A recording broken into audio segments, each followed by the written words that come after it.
Halo teman-teman semua, perkenalkan kami dari kelompok 7 yang beranggotakan 3 orang. Yang pertama saya sendiri, Jericho William, lalu yang kedua Ibnu Al-Khalifatu Husna, lalu yang ketiga Faizal Septiawan. Pada kesempatan kali ini kami akan membahas tujuan pelaporan keuangan, akuntansi serta unsur-unsur di dalamnya. Baik, tanpa memperpanjang prakata lagi, kami akan langsung memulai materi.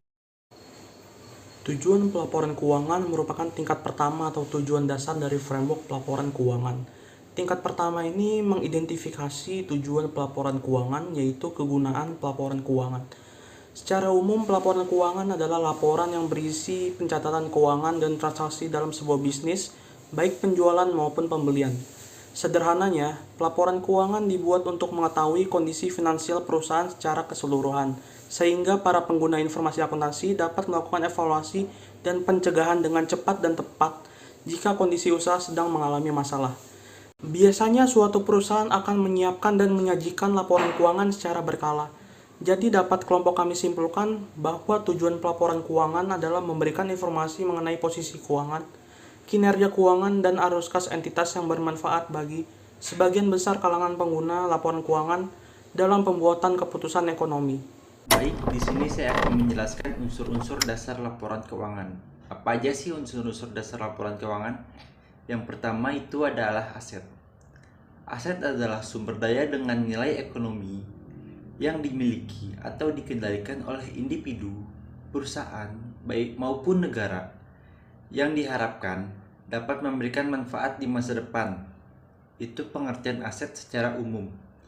Adapun pengertian aset dalam konteks akuntansi ialah sumber kekayaan suatu perusahaan dalam proses menjalankan operasinya. Adapun sifat-sifat aset. Yang pertama, aset adalah sumber daya.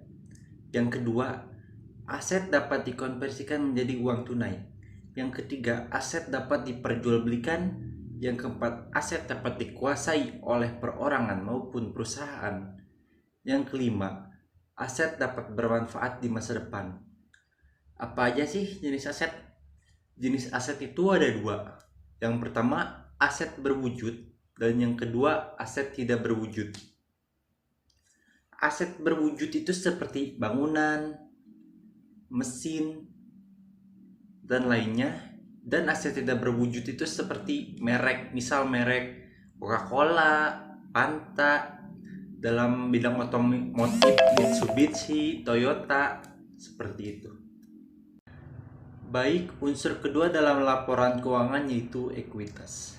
Ekuitas adalah hak pemilik atas aset setelah dikurangi dengan jumlah kewajiban. Ekuitas ini adalah pandangan arti dari modal. Unsur ketiga dalam laporan keuangan ialah liabilitas. Ada yang tahu apa itu liabilitas? Ya, betul. Liabilitas adalah kewajiban ataupun biasa disebut dengan utang.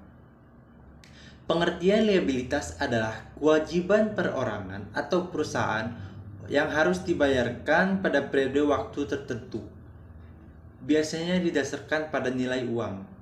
Namun, selain uang, liabilitas juga dapat didasarkan pada kewajiban barang, jasa, maupun manfaat ekonomi lainnya. Baik, di sini saya akan melanjutkan materi mengenai unsur-unsur dasar laporan keuangan.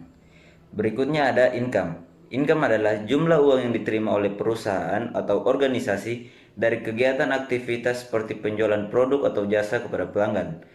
Contoh dari income ialah laba penjualan, pendapatan dari layanan atau barang yang diberikan, bunga dari deposito bank. Selanjutnya ada expense.